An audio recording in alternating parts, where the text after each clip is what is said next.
Bird, bird, bird, bird. Get him. Yeah! Ron Babe was right. Ron Babe was right.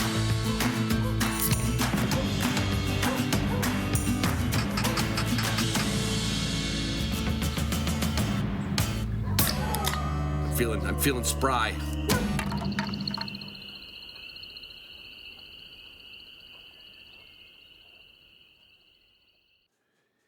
Hey everybody, it's Ron Bain with the Hunting Dog Podcast. It is the 25th of April. It's a Tuesday. I know, a couple days late. Well, there was kind of a reason behind it. Last Friday, my title sponsor, OnX Hunt, asked me if I would join in on a debate. And this may end up being a regular series, maybe 3 times a year. I'm kind of picturing maybe training time, hunting time, or after hunt, training time, and hunting time. But we had a great panel on last night with the OnX debate. Now, you could watch that if you want to watch it, or you can listen to this episode, which is a rebroadcast of that debate on what is the best hunting breed. Now, it's a little clickbaity because I think what it came down to is a breakdown of what we like, what works good in a certain situation, and a few zingers thrown in there from a few people to a few people. But I want to thank OnX for putting that on and Ben for inviting me onto that panel. And it was a lot of fun. We're going to cut through these sponsors real quick. This is just a, I almost call this a bonus episode.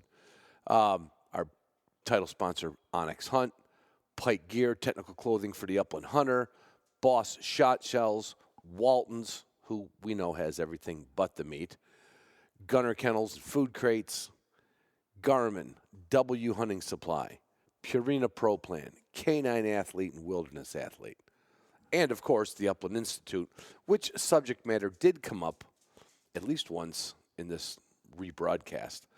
If you haven't started training your dog this year, what do you? I don't know. Kind of what are you waiting for? I've just talked to another patron of mine recently, and he's getting a new dog. He's like, "Ron, what do I do? What should I start doing?" And I asked him. I said, "Well, did you purchase the Foundation and Fundamentals course yet?" He said, "No, I was going to do that." And I said, "Well, that's good. What are you waiting for?"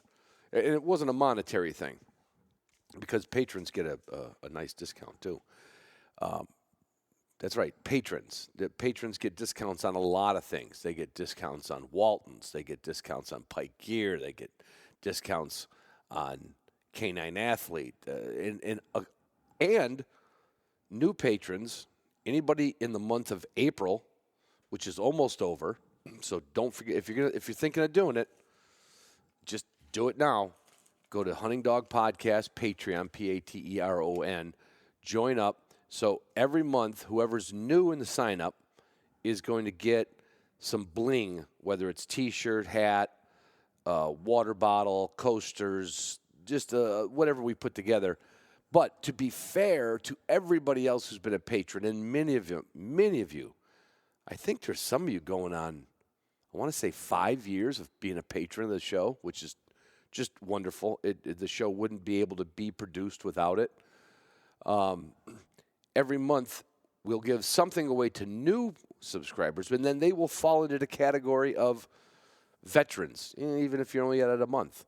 And those names will be in a hat for a little bigger drawing and some other special stuff I got going, some projects that my wife's working on, possible pet portraits, the water bottle, the neck gaiter. We'll put a little package together every month for everybody who's an existing member. So I don't know what else you're waiting for.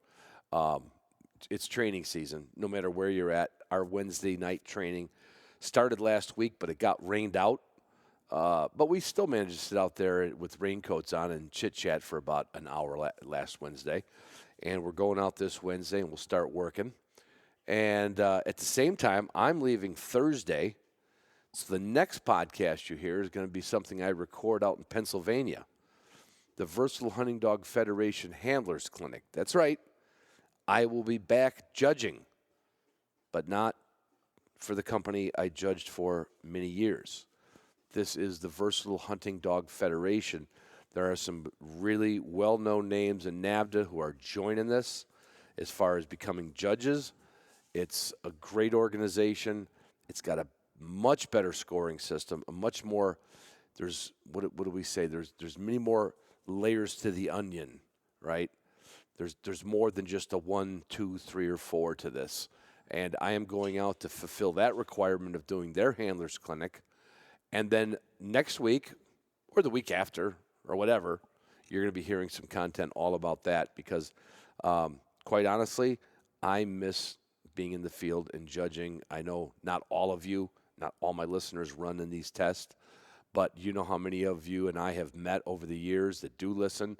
And I quite honestly miss going to these events and talking to people and tailgating and walking the field with you. So thank you to the Versatile Hunting Dog Federation for making this possible. It could be that they just want one of NAVDA's best. I feel like I was drafted, like from the Bears to the Packers, kind of. Or I got fired from the Bears, and the Packers wanted me anyway. Anyway, I love you guys. I love you girls. Enjoy this episode. I'll have more updates for you next week, and probably get a couple episodes done out there while I'm in Pennsylvania. And yeah, that's it, pretty much. Working on my sauna. Yep, I'm working on the sauna. I'm gonna detox it because I can't quit toxifying my body. So I'm building a sauna so I can detoxify my body. Now a lot of people would just quit smoking cigars and drinking as much beer as I do, but no, I'm gonna get around it. I got a plan. Detox, as in sweating.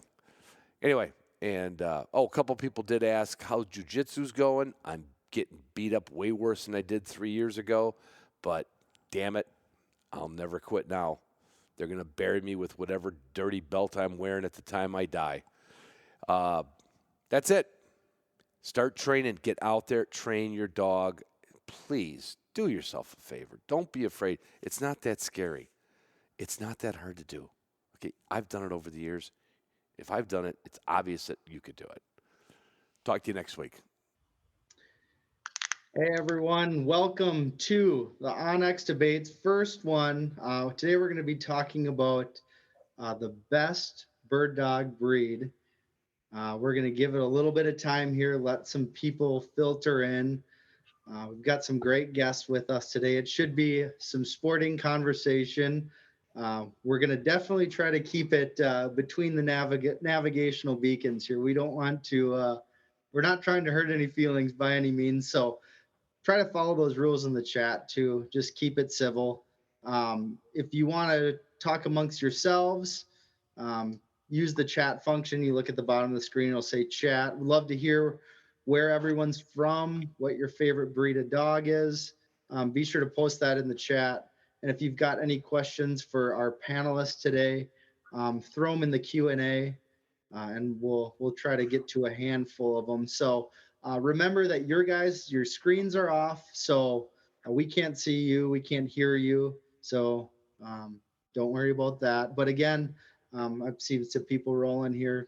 Just try to keep her between the lines. Obviously, this is a hot button topic for a lot of people, so we're trying to. We'll keep it pretty civil, but we're going to have fun. We've got a great cast of characters with us today. So what I'll do is I'll go ahead and give a little brief intro, and we'll probably wait a few minutes. I still see a handful of people rolling in here. So with us today, we have Mr. Travis Frank of the Flush TV and podcast. Trav, how you doing? Fantastic. Thanks for having me on tonight. Yes, and I'm just on the next to my screen is Mr. Greg Blair of Purina. How you doing? Thanks for inviting me. Looking forward to it. Should be fun. I've got Josh Miller of Riverstone Kennel here to represent. Oh, Josh can represent both sides, so that's fun. Yeah, we'll hit both sides of the fence here. I'm loving all the labs rule comments. These I might stay for these comments that are going to roll in here, but yeah, I do have that pointing dog background, having field trialed for a number of years. So yeah, I can hit both sides of the fence, but I will stick it out for the Labradors here. Yeah, and then last but not least, Mr. Ron Boehm, representing the wide world of versatile dogs. Exactly. Exactly. The Hunting Dog Podcast, Behind the Dog, the Upland Institute, all those things. Yes. Yes. So, well, needless to say, we have an absolute wealth of knowledge on here today, and we're going to have fun getting into some topics that I am looking forward to personally hearing how they go down. So, um, we'll just kind of kick things off again for people that are just joining. Remember, your screens are off; we can't hear you. If you want to ask us questions, be sure to use uh, the Q&A function. If you want to chat, use the chat function. You heard our panelists. What I'm going to do is we're just going to kind of give a few minute breakdown on who everyone is, and then we'll kind of kick it off. So Travis, you want to start and give us a little intro about who you are and also what your favorite breed of dog is. Ooh. Okay, so yep, Travis Frank from the Flush Television Show and podcast, and I have been producing upland bird hunting television shows closing in on almost a decade now. And when you asked me to jump on here, Ben, I think you mentioned that I maybe would be a good voice for this because of the variety of dogs that I've hunted behind. When we're out in the field, we hunt behind a lot of people all over the country in different places. And I have just witnessed a lot of dog breeds over the years. And I've come to see a few that continue to stand out over time. And I can't give you an exact. Do I have to pick a breed right now? Yes. Yes. Right. Well, Yes. mine, I guess, is a mutt.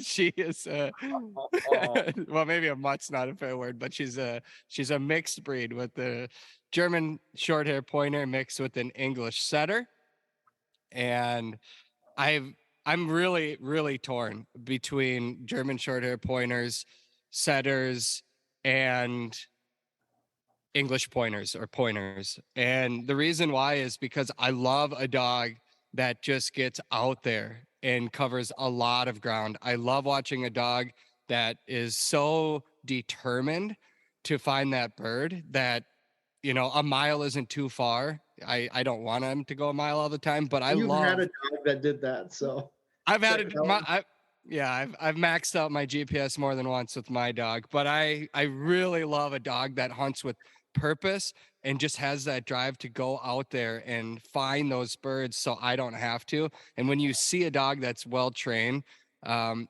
I I've just seen that so many times in the pointing breeds that it's hard for me to choose a dog that doesn't have that.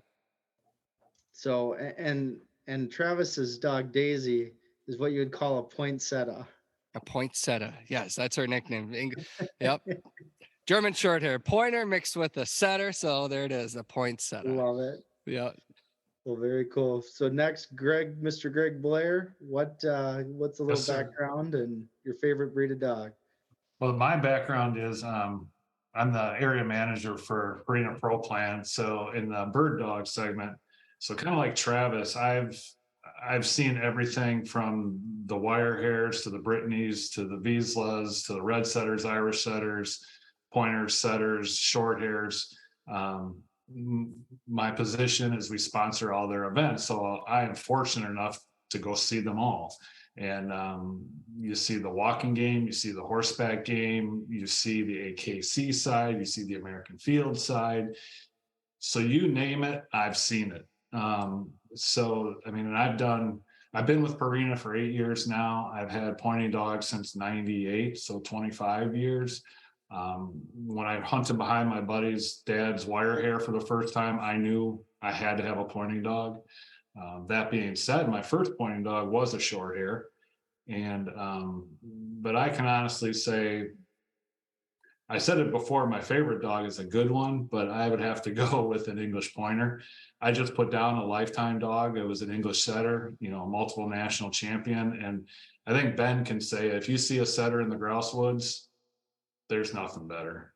but all around pointing dog. And we might get into it later, for certain things might be different, but I'll take the English pointers style, drive, intensity, and they can do it all from the Dakotas to the Georgia piney woods. So I'll go with the English pointer.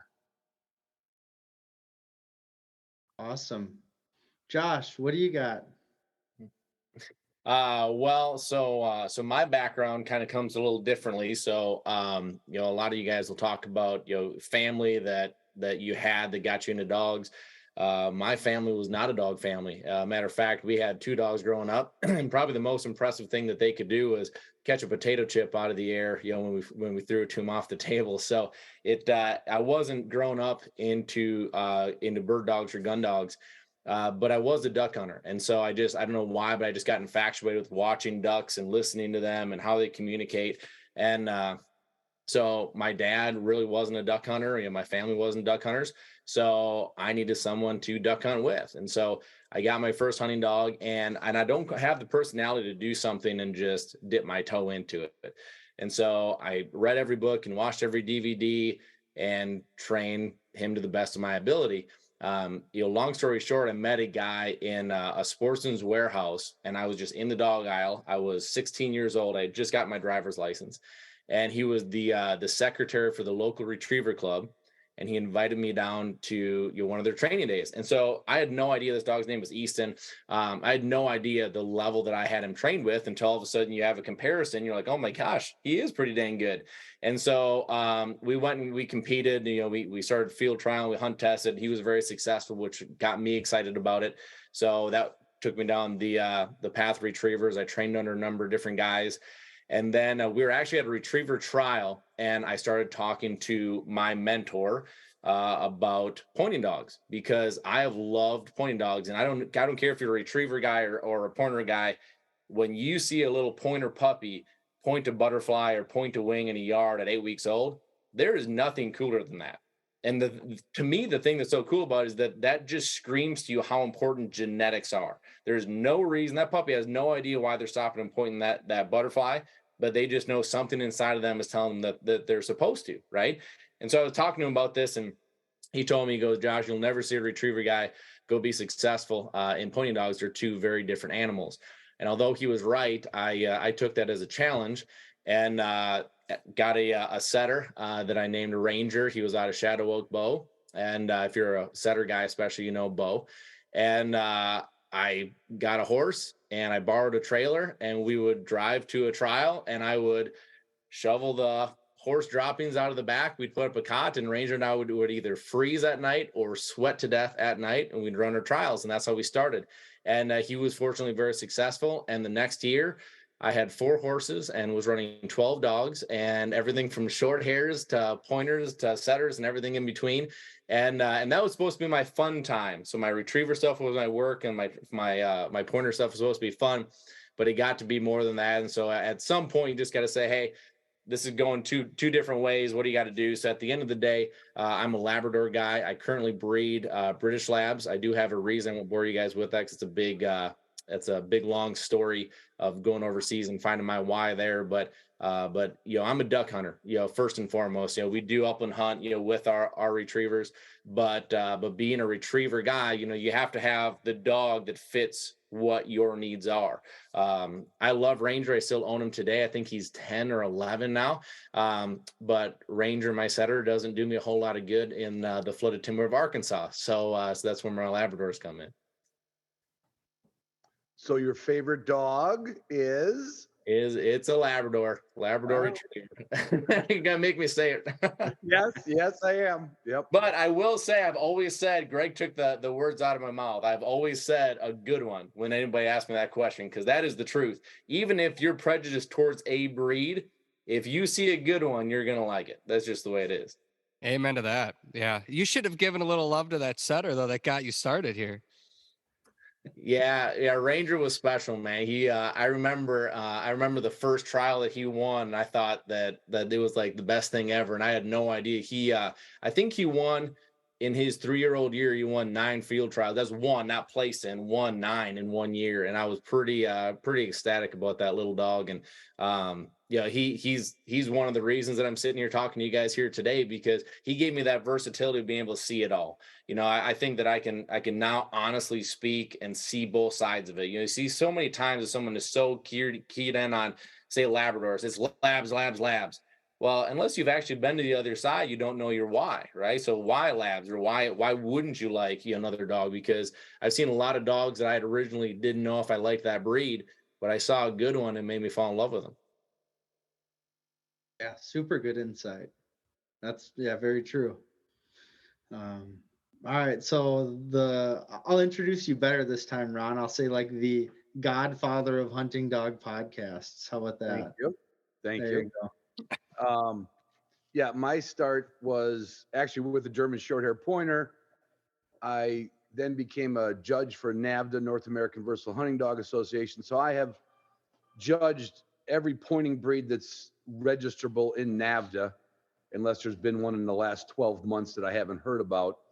And to everybody's point, I've seen some excellent specimens of every breed.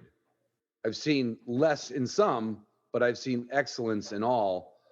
But to tell you, my favorite breed does not reside in my kennel, and it's a German Wirehair.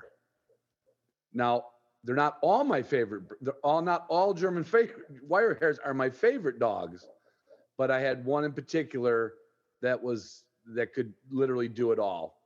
And I've always said that if I had one dog and it was a certain situation, it would be a German Wirehair.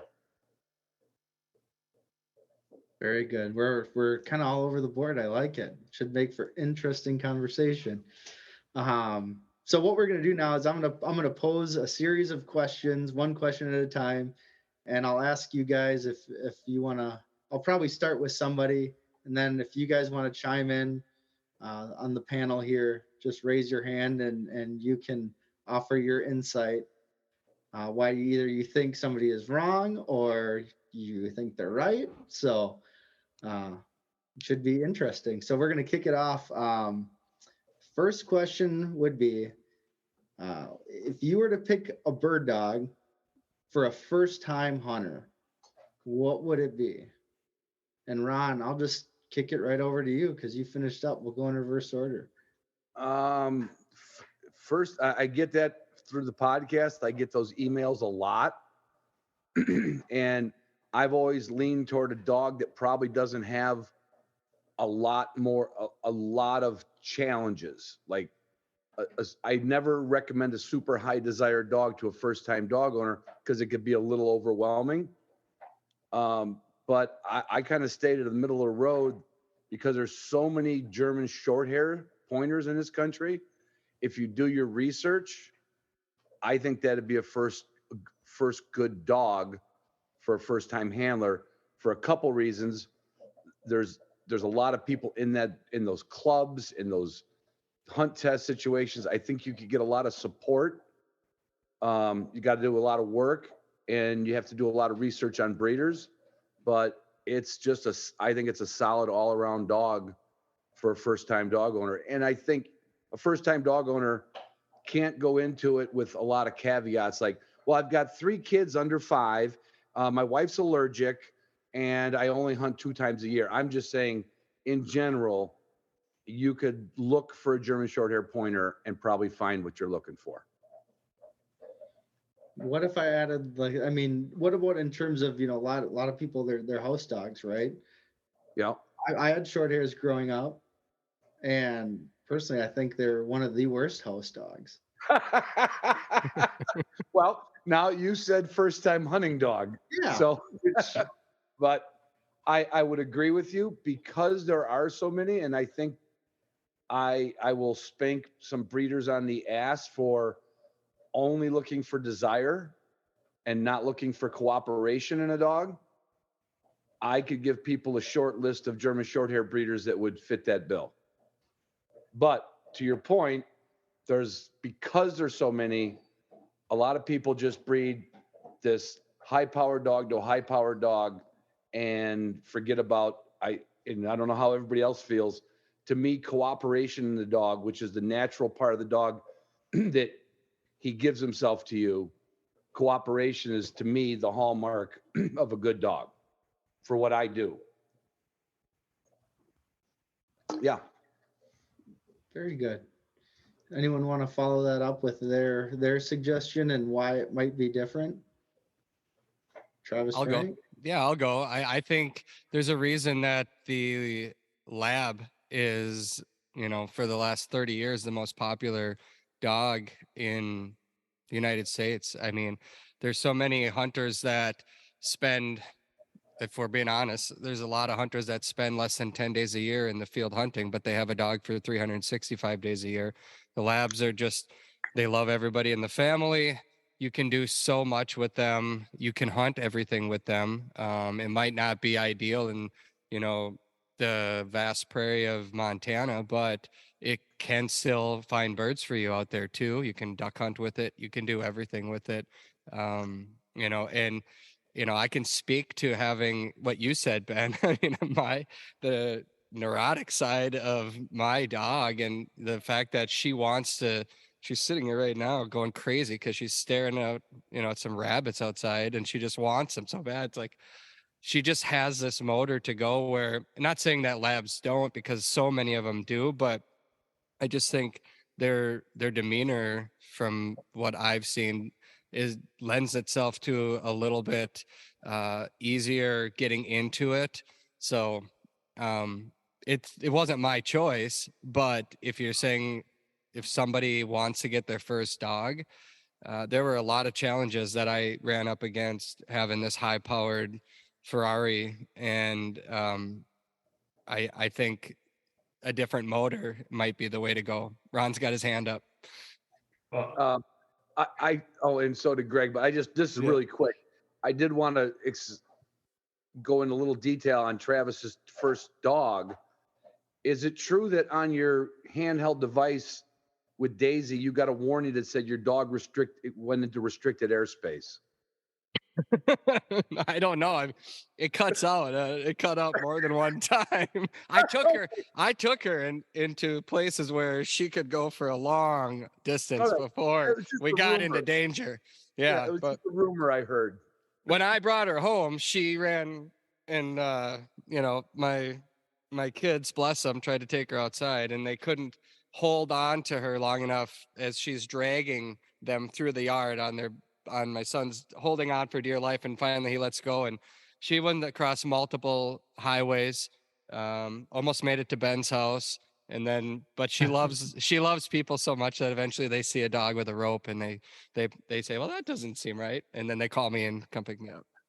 Yeah. So Greg, I saw you pop up. yeah, no, I'm going to have to, I hate to say this, but I'm going to have to agree with Ron and maybe disagree with Travis, but I too think the short hair, first of all, you might want to go back to that person. What does he want to do with her? She what to do with it? Luckily for me, I had exposure to a flushing dog retriever and then a pointer. And so I knew which one I wanted to get, which side of the fence I wanted to be on. And I can't agree anymore to the short hair, because I thought about that today. They can do water work, they can retrieve, they'll point, and I had a great one in the house. So for a first time pointing dog guy, the short hair by far, to me, it didn't have a sharpness to some of the breeds that might. It wasn't like the runoff pointers that people think are runoffs. The short hair was, I don't know, I won't call him a Cadillac, but it was like a push button for me to get started into the pointing dog segment. Yeah. And, from there, I was exposed to so many more pointing dogs. But if you don't know what you want, like Travis said, yeah, the most popular are the labs, and probably the best house dogs are the labs. But if you want to, go hunt sharptails, or if you want to go, run grouse, yeah, they can do it, but you might want to try a pointer. I mean, so I want to decide what you want. Yeah, I think, on that too, I tell people, jump in. I mean, if you want to get a dog and you're serious about training and understanding the dog, then, there's things that I learned by having a hard-headed, stubborn dog that wanted to get out and run. Like, I have been able to help so many other people by just my experiences. And now I feel, the next dog that I get, I can't imagine I'm going to get another one as tough as that one. And that's just her. That's not, I'm not labeling a breed here. It's that particular dog.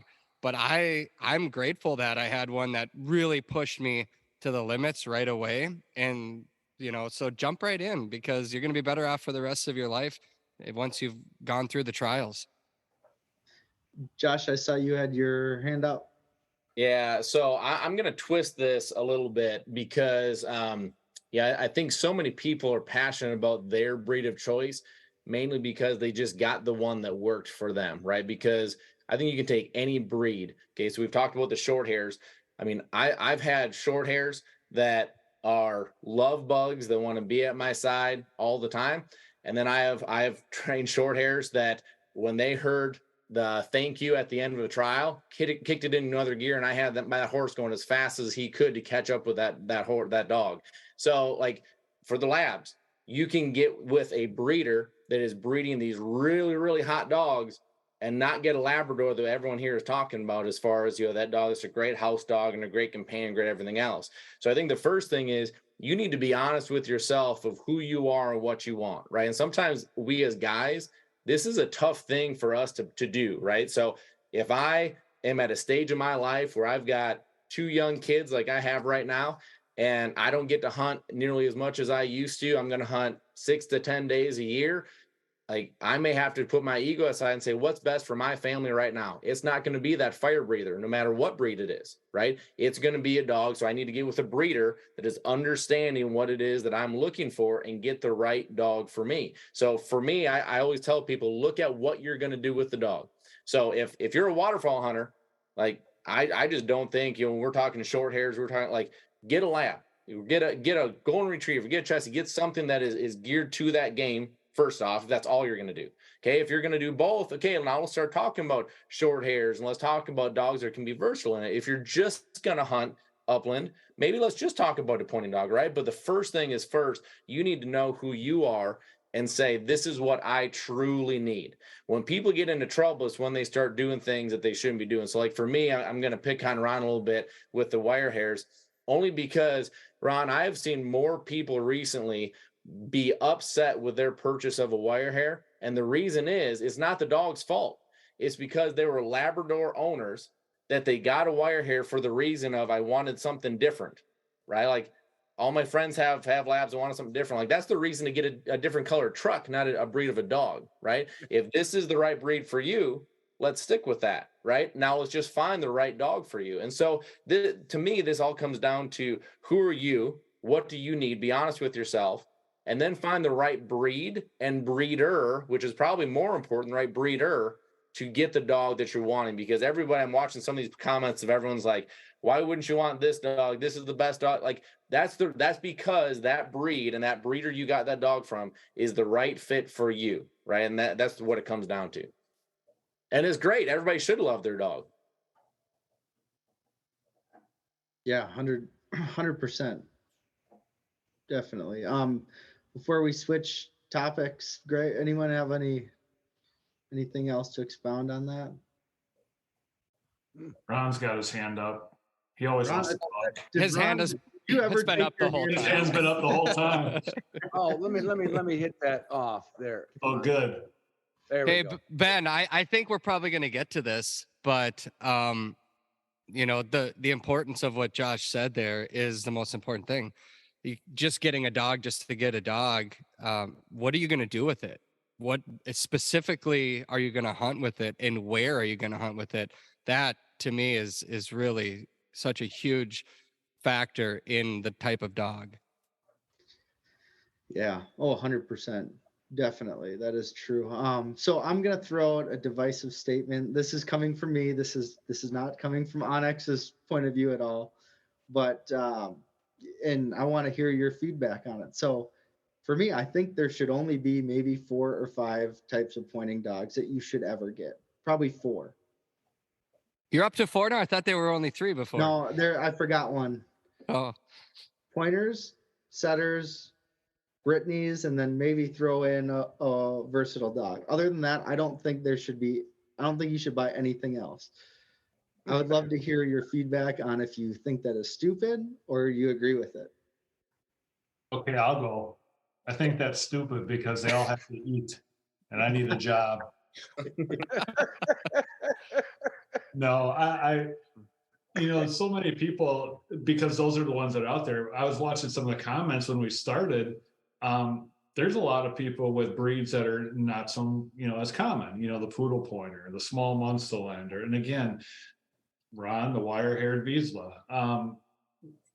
Again, like Josh had said, it's like, what do you want to do with it? And then I guess you need to find the right people to be around. Is it a club? Go check them out. Now, when you get into the wire or the small Munsterlanders or the poodle pointers, the gene pool is so much smaller than the ones you mentioned, Ben. The pointers, the setters, the Brittany's, the short hairs. You can go online, and we all go online and search out of those 4 breeds. I guarantee you, in the next 15 minutes, you can find the top 10 kennels of all 4 of those, and in a heartbeat, get a good puppy. Now, the small Munsterlanders will be tougher. The poodle pointers will be tougher. You might need to call someone like Travis or myself that has seen those. It's going to be tougher to find it. So I don't agree with your comment that there's only 4. There's a lot more out there, but it takes a lot more work to get a good one. And I mean, you want a good one that'll be a good house dog. It's not neurotic, that has a good breeding history with a kennel. You need to do your homework and not just jump in, because I saw them on the cover of Pointing Dog Journal, and they're the next thing since sliced bread. And then 101 Dalmatians come out and you're going to go buy a Dalmatian, so do your homework. But those are probably the easier ones to find some good puppies in. So it'd probably be easier for a first time buyer to go find one of those. But there's a lot of good ones out there. Yeah, and I guess mine was just directed. It was a blanket statement. It doesn't matter if it's your first or your last one. Right. So I don't know, Travis or Ron, do you have any thoughts on that, or Josh? Well, I've seen a lot of other pointers, like a German wire. I fell in love with one out in Nevada one time, and I swore that was going to be my dog. And I even looked into the same breeder. I mean, that dog did exactly what I wanted out of this big ranging dog that I currently have.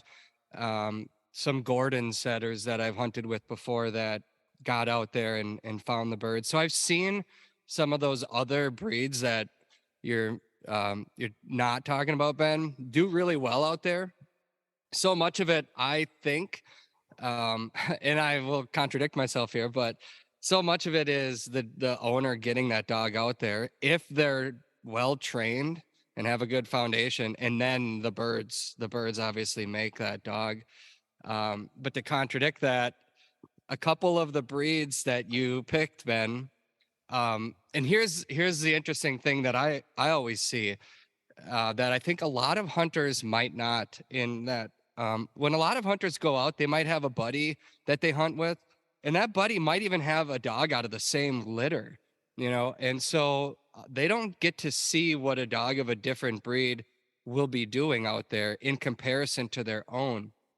And so if I see a pointer, an English pointer out there running with a Brittany or something, let's say those 2 dogs, I can't argue with the fact that that English pointer is finding 90% of the birds, is just out there, just a machine out there. So if I did the math and I added it up, yeah, I think that that pointer at the end of the day finds more birds than some of these other dogs. It's just that most people don't have the comparison in the field together to be able to have that legit comparison to make. And so, yeah, some of those main breeds that you're talking about, Ben, they're lethal out there. They're really, really good hunters. But I've still seen some of the other breeds, even poodle pointers, that do a really good job too. Yeah, I'd like to jump in and talk a little bit more on what Greg had mentioned, because he's spot on with it as far as, you know, with those main breeds you're talking about, Ben, on the pointing dog side of it. There's more of them to choose from, so you're going to find more good ones, right? It's the same thing for us in the labs. You know, we get asked all the time, why didn't you see as many good chocolates as you see good blacks and good yellows? Is quite frankly because there's not as many chocolates as there are blacks and yellows. Is probably one of the biggest things, right? But I'll play devil's advocate on this too. I also think you will find just as many poor dogs out of those popular breeds. So I'll stick with the lab since that's my world. I mean, I could probably walk outside, hit a golf ball, and probably hit a Labrador breeder, right? And so all of these, like Travis had mentioned earlier, Labradors are the number one most popular breed, and because everybody loves their dog, everybody thinks that these dogs have to have puppies, which means that there's a lot of these dogs out there.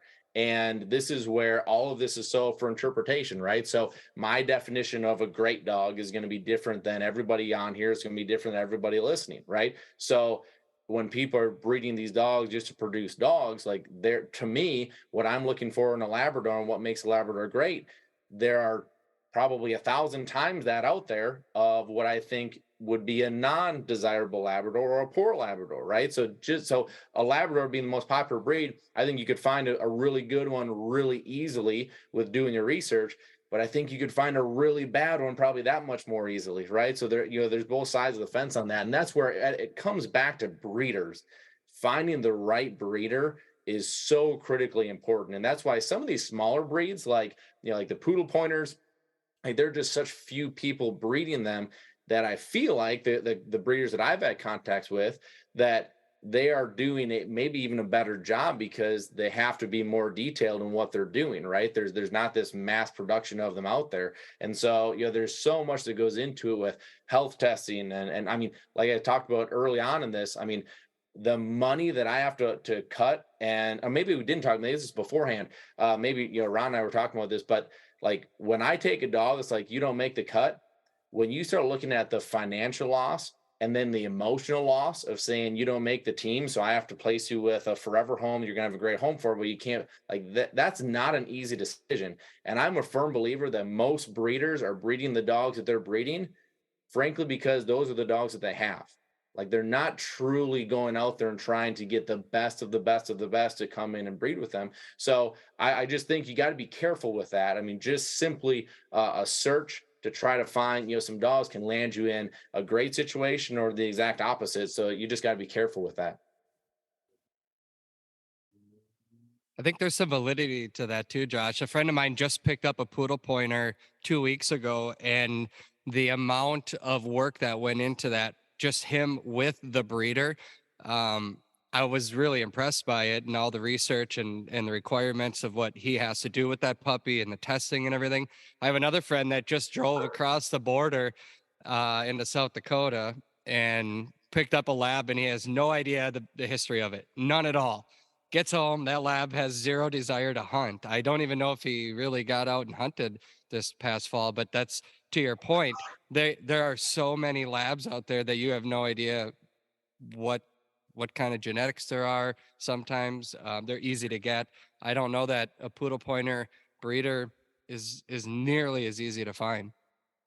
Don't you think too that kind of is separated by, if you're a first time dog owner and you want to go grab that lab across the border, you're going to jump into it. If you're in the second or third time, okay, I know a little bit more about the pointers. I know the LHU lines. I know who's breeding the Aarons or the Millers. So you're more looking at which one. And just like Josh said, in the pointer world, I mean, you can pick a litter and one might be decent. There's going to be duds and there's going to be good ones.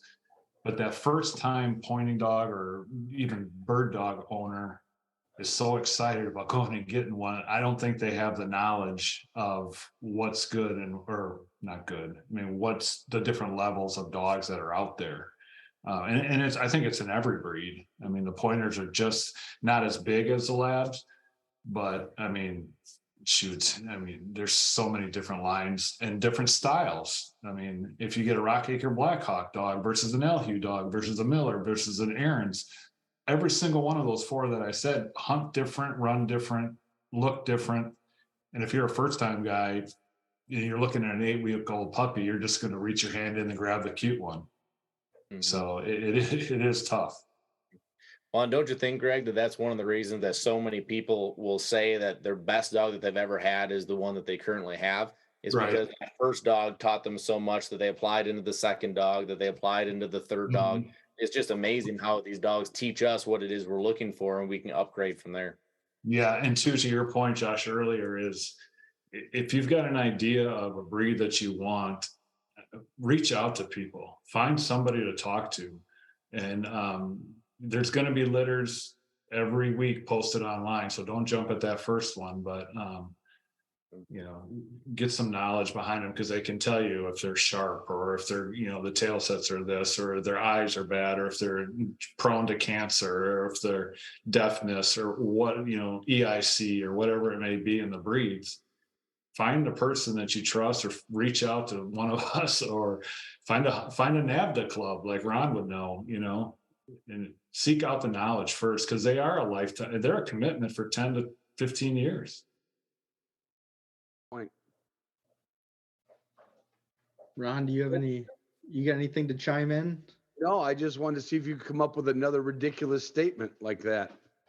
Well, you haven't said anything, so do you agree with me? No, I don't. No, I don't.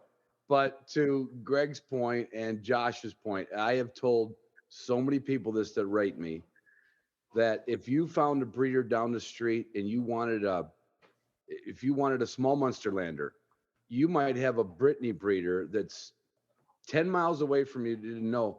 But if you met that breeder, and good breeders will take you under their wing because they want their dogs to do good, you should almost just say, I'm not buying a Chevy, I'm buying a Dodge, okay? If you got that support from a breeder, whether he wants you to trial it or wants you to test it, or is just like, I tell people, and this is the truth, I tell people, if you can fall in love with your breeder, you're going to fall in love with your breed. Yeah, that Ron, that's a great point. And just I guess a word of caution to people that are out there and might be looking at getting their first puppy.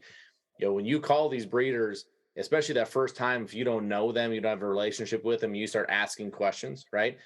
If your breeder doesn't ask you questions back, that's Right. usually a red flag. I mean, if that breeder cares, that breeder should be asking questions to, one, place you with the right puppy, but two, to make sure that the puppy that they should have a lot of pride in producing, if they truly believe they're bettering the breed and they're proud of it, they want to have that puppy go succeed.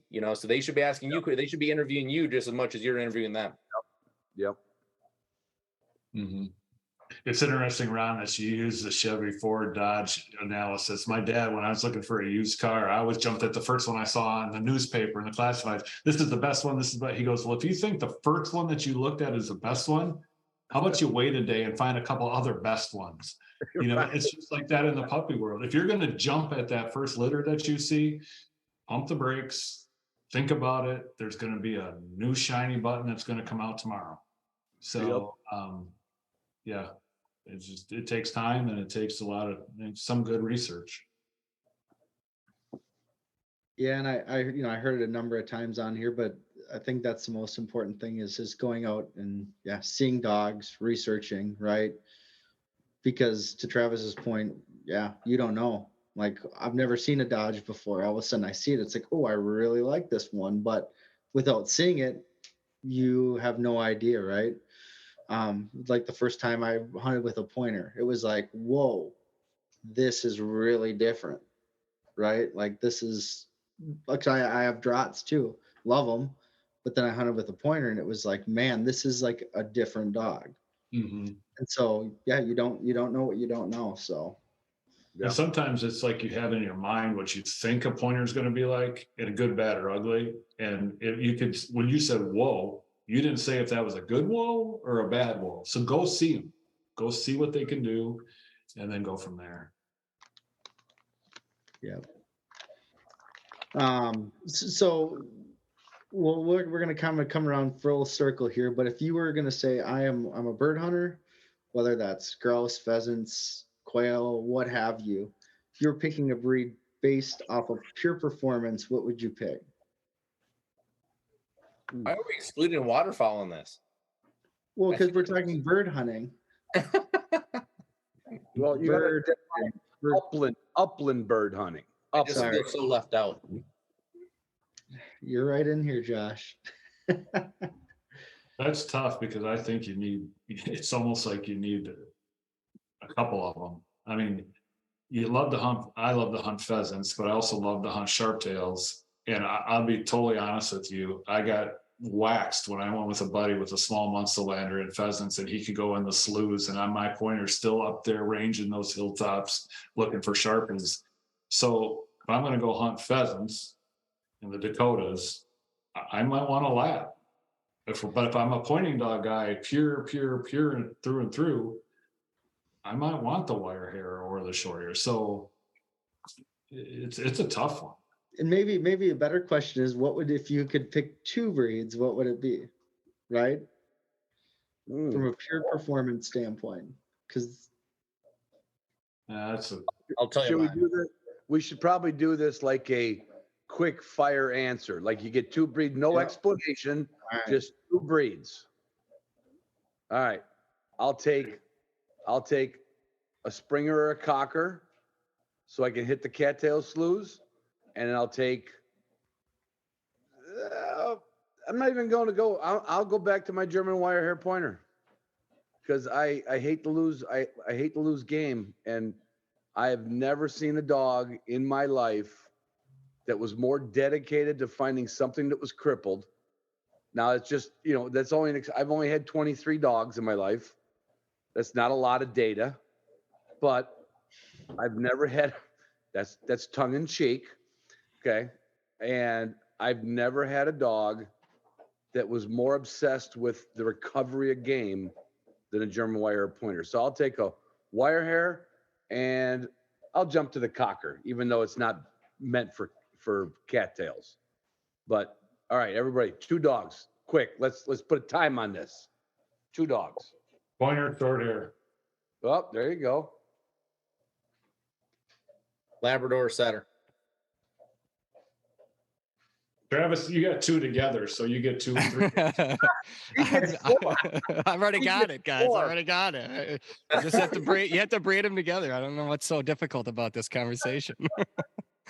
I'm going pointer short hair. Okay. Ben, come on, Me? Ben. You got to pick a side. I'd probably say pointer draught. There you go. And we won't get into the debate, Ron, if they're the same thing because they are different. Now we should get into that only because you're wrong. Here we go. The gloves are off.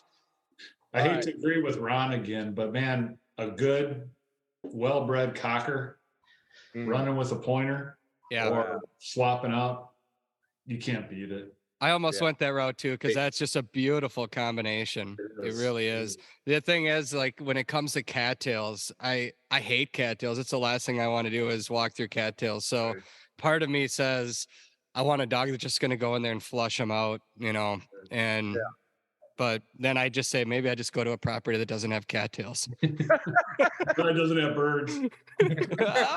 Yeah, it doesn't have any pheasants on it.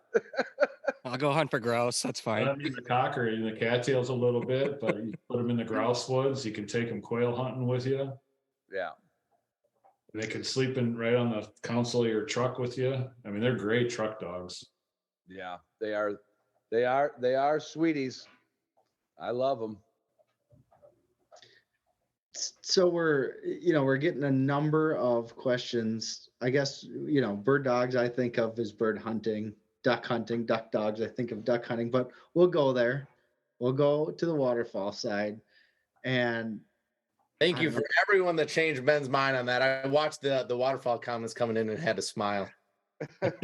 Ducks are birds. Ducks are birds too. Those are my favorite ones. Yeah.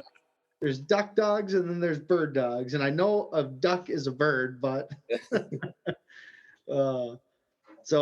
this could be a very short session, but let's do the same thing rapid fire on if you had a waterfall dog, what would it be? 2 Labradors. A lab and a wire hair or draught, whatever you want to call it. Easy, pal. Okay, I'll take the wire hair then.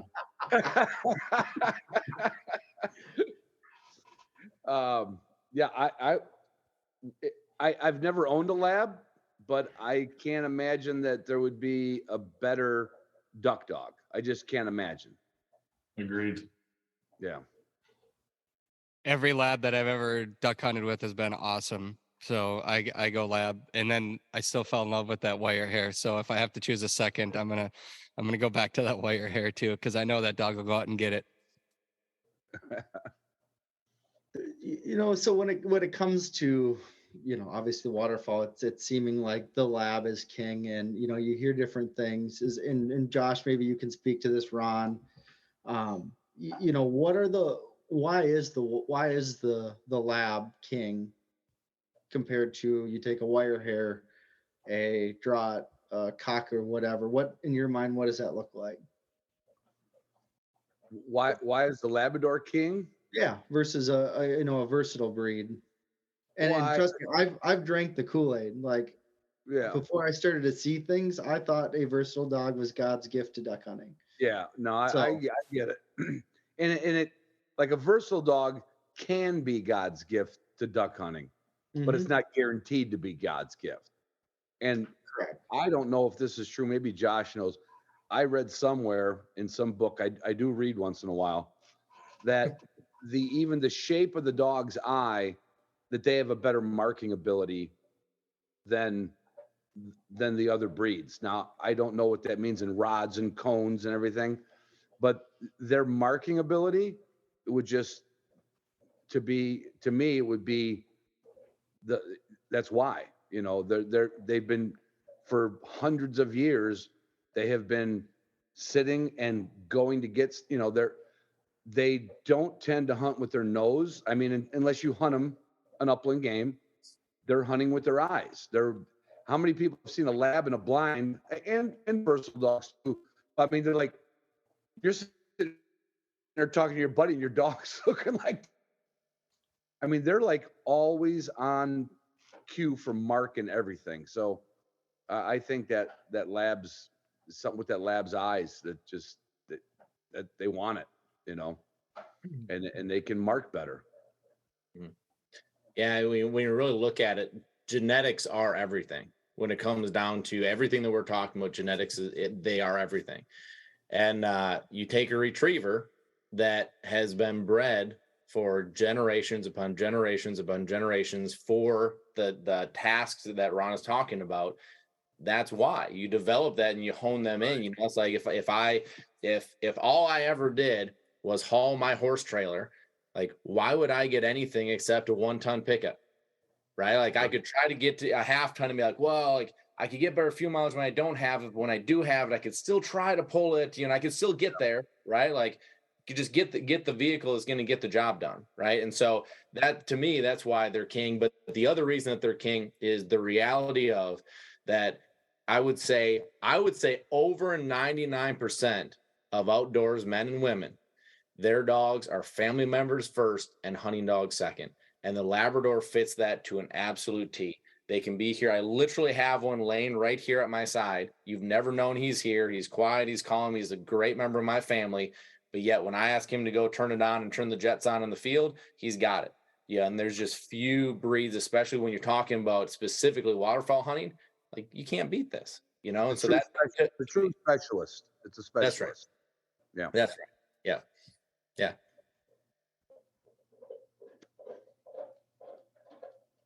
What else you got, Beth?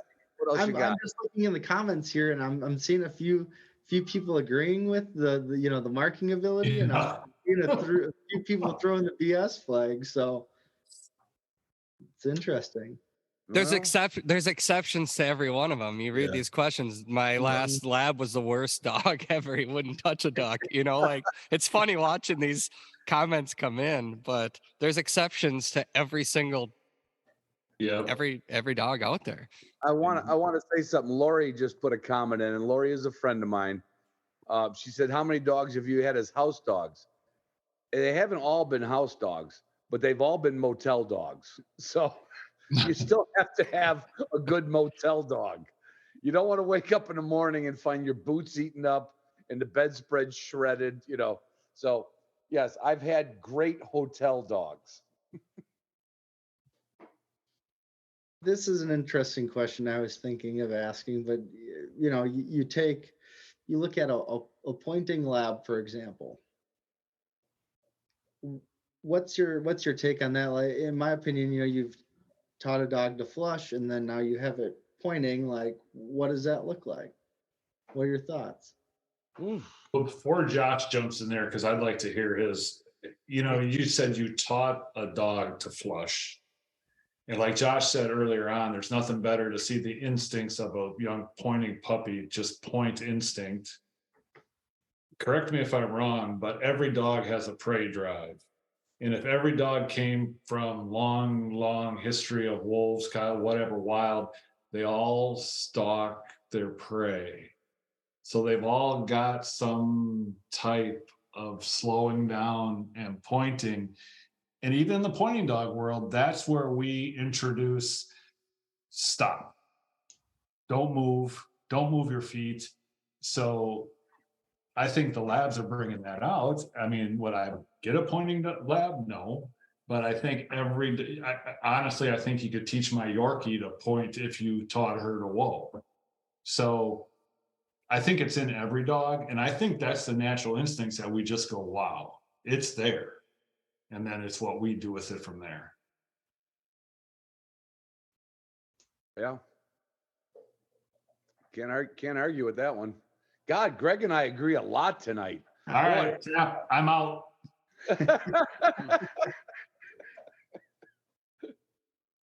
Interesting. All right. We've got a few minutes left here. We'll go and some We got to answer. go into overtime, Ben. We have to go into overtime. We'll answer. We're going to answer some questions here. So, let's see here.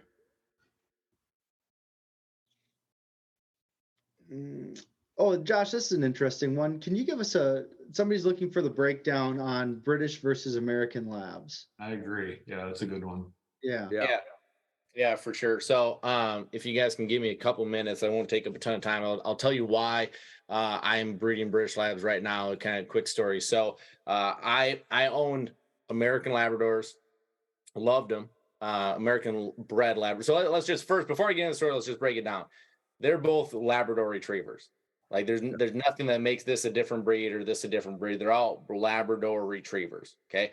What you're looking for is the different traits and how you are trying to get out of each dog. So I had American bred labs, loved them. And I'm very open about this as a trainer because I was a trainer before a breeder. I was never going to breed unless I truly had a belief and a why of why I was going to breed a certain breed. I hated British Labs, hated them. And the reason I hated them was because the dogs I'd see were, for lack of a better term, slugs. They had no motor, no go, didn't have the drive. And as a trainer, you kind of want a dog with some drive, so you can do something with them, right? So I just didn't like them. And so, as I said before in this, you can be prejudiced towards a certain breed, but if you see a good one, you're going to like them, right? And so that's what happened to me. Found my first good one. I was like, oh my gosh, I like this puppy. And then I saw another one, and then I saw another one. So it took me 3 times. I've never claimed to be the sharpest tool in the shed. So it took me 3 times. So on the third puppy, I was like, okay, something is up here. So I called and talked to each owner. All 3 of these puppies came from the same breeder. So I called the breeder and I just talked to him. I said, look, like I'm open-minded about all this stuff. I want to learn as much as I can from everybody. So tell me what you're doing. Why am I seeing something different out of your puppies than what I'm seeing when I normally talk about or hear or see British Labs? So we had a big, long discussion. And as my wife would tell you, I can't ever dip my toe into something. I just have to go all in on. So I literally hung up the phone and I booked a trip overseas. I've never been out of the country. I have no idea where I'm going, what I'm doing, but I'm going to go see this thing firsthand. So I fly over to Scotland, land. I drive, first off, the death-defying drive of being in the wrong side of the car on the wrong side of the road was terrifying, to say the least. But I get up to the north end of Scotland, and I'm at this trial. and I'm watching these dogs, and they're doing amazing things, like big motors, big drive, like jumping fences, big blind retrieves, the whole 9 yards. One of the things that stuck out, that was the first thing that stuck out to me. The second thing that stuck out to me was I was actually at the line, carrying game, because their field trials are on live hunts, which I love, because these dogs have to actually hunt. They actually have to be in that moment. One dog might get a 10-yard retrieve stone dead. The next one might get a 300-yard sailor that they have to track and run that bird down. Really interesting. So I love that aspect of it. So one piece that made me go, wow, was I was standing there at the line and one dog yawned. And like dogs do at the end of a yawn, goes, oh. And the judge looked at me and said, he's out. And I was like, for what?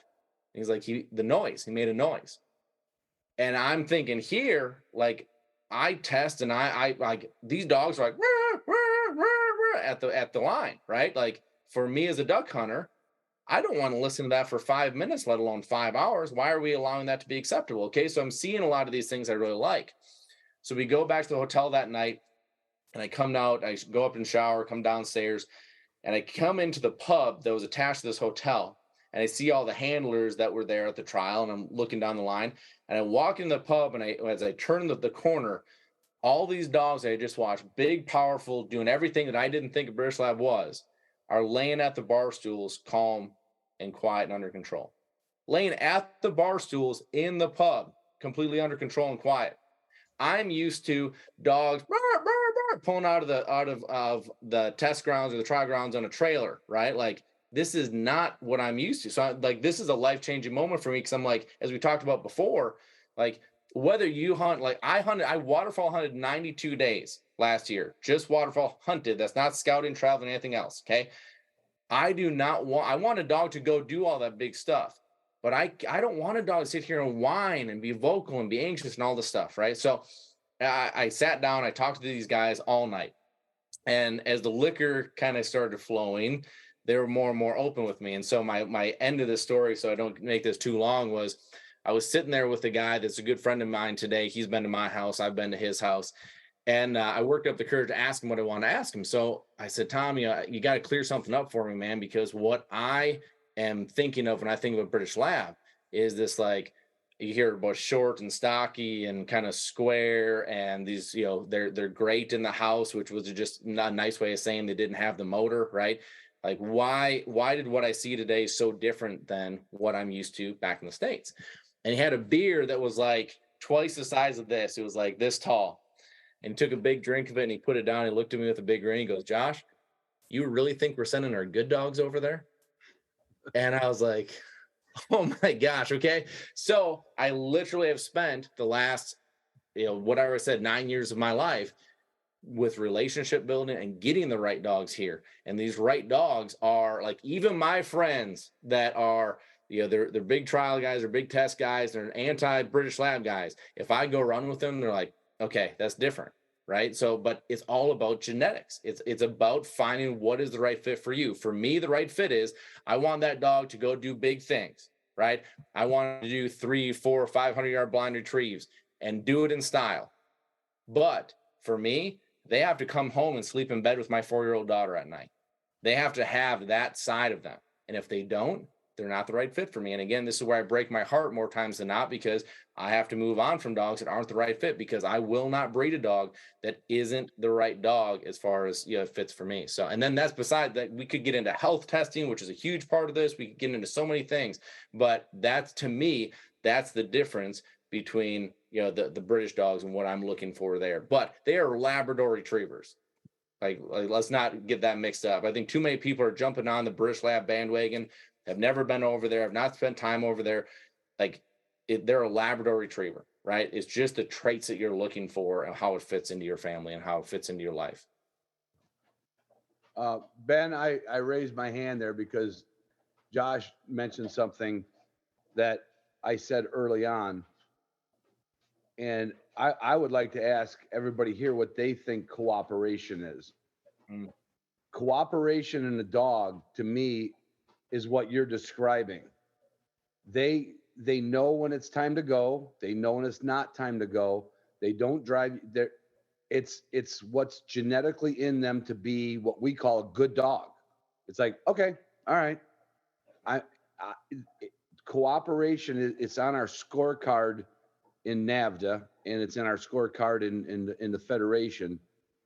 And I've always said it never gets a high enough point value for the math, because that dog that cooperates with you, he kind of, I don't want to anthropomorphize it, but it kind of understands you and it understands the situation. So a good dog should understand it's not time to hunt.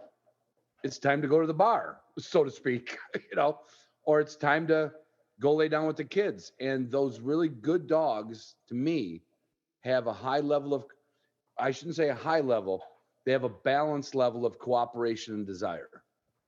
Yeah, I think cooperation, there's not enough of emphasis on that. A level-headed, cooperative dog, I mean, that starts at the stakeout chain when they're Yeah. puppies. You can put them there and they learn to be calm. They learn to relax. It's like, Josh, hooking up your horse to the trailer and you got one pawn all the time. You need one just to be calm, be relaxed, cooperate. Okay, I'm here to do a job. I'm here to do this, level-headed. On the field trial circuit, you look at the horseback and the all-age guys, when they pull in with their $100,000 rigs and everything, and he's got these high-powered rebel dogs that we all think about. They open the door to that dog box, they take that dog out. There's no jumping around, spinning around. That dog is almost like yawning. Okay, put me on a stake, sit there, and he sits down and watches until it's his turn. Yeah. He knows I'm out here to cooperate with my buddy. I've been through this routine. He's level-headed. Now you get some of those that aren't cooperative, runoffs, or are bouncing all over the place. Cooperation, however we say it, doesn't get enough emphasis, in my opinion, when it comes to breeding. I mean, and I see it every single event. 100%. 100% agree.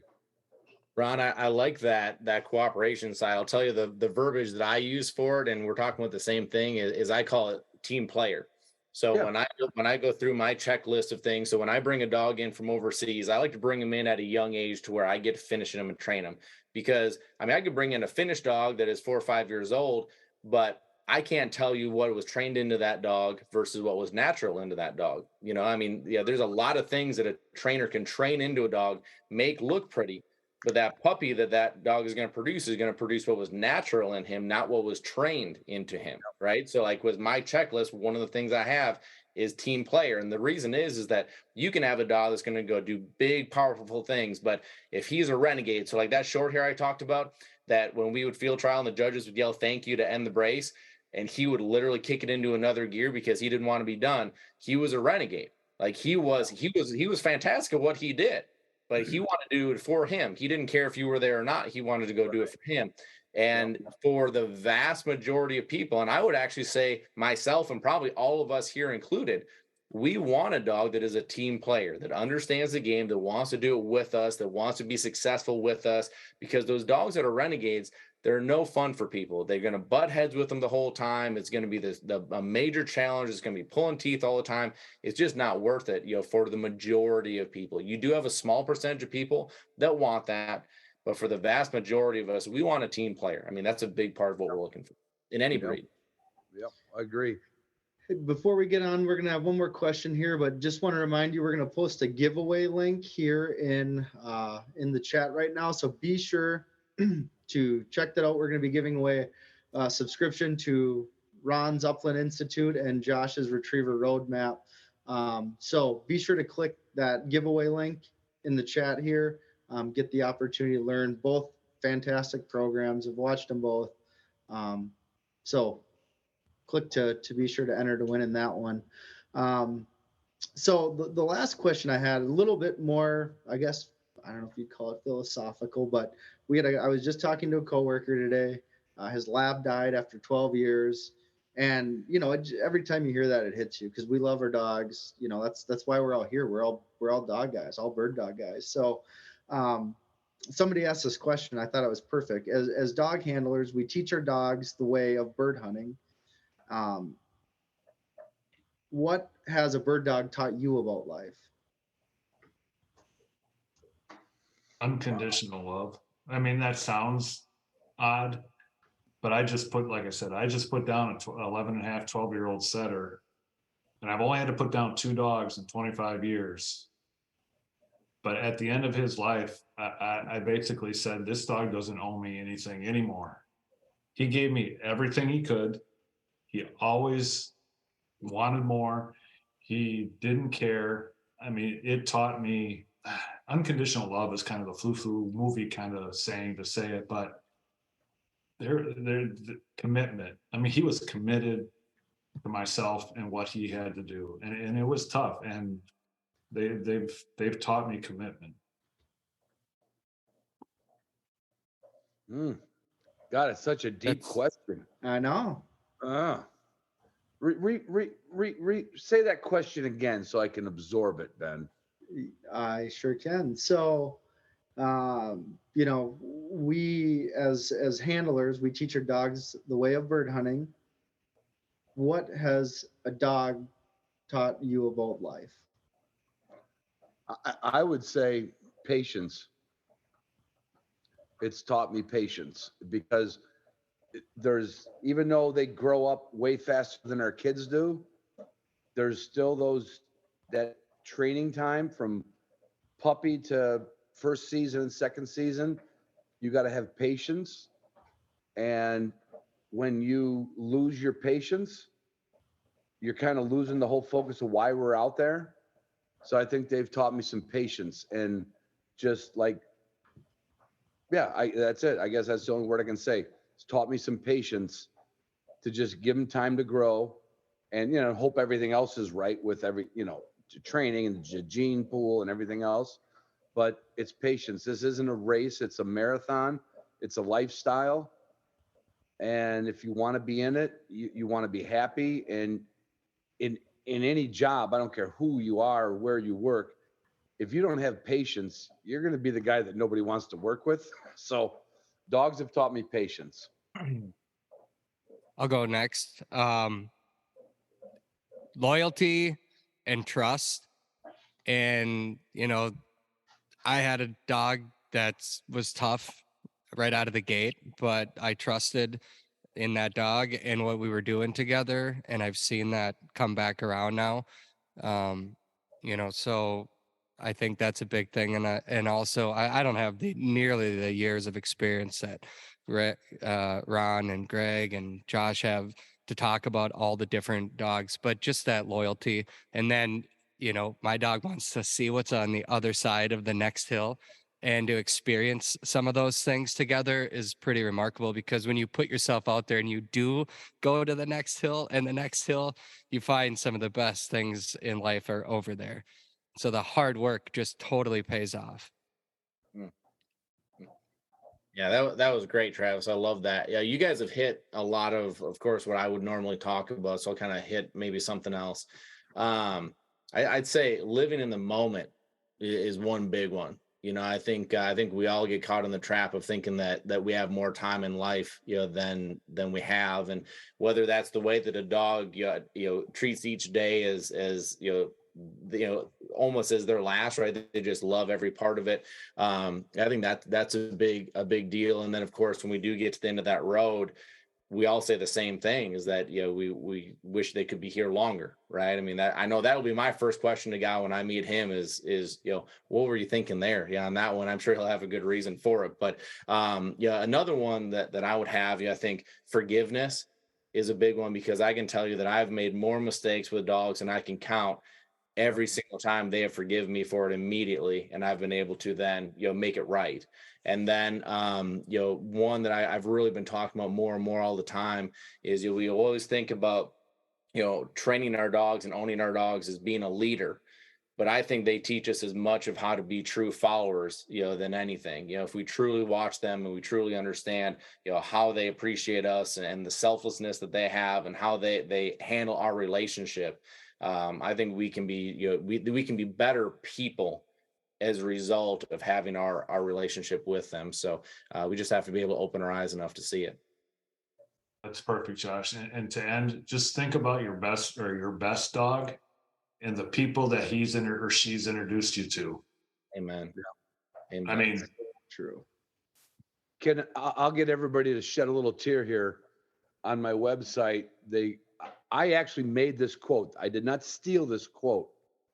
And at the end of this thing, in parentheses, it says, "For me, it's always been about the friends and the dogs that we know, the ones that have passed on, and the ones that we have yet to meet." And that's how I'll go out. It's gonna go on my tombstone. 100%. I love it. Well, guys, I really appreciate everyone here that's watching. I appreciate all the panelists. Thank you guys for jumping on. And it's at the end of the day, the moral of the story is finding the right dog for you. There is no best bird dog breed, right? It's all about finding the best dog for you. So I'm glad that came through. And before we jump off here, everyone go through and pick your least favorite dog. Just kidding. We're not doing that. Ben, can I mention something? I don't know if people have ever done this when they think about which puppy to get, but can they go to a NAVDA event or go watch a variety of different dogs in their element before making the choice so they see what options are out there?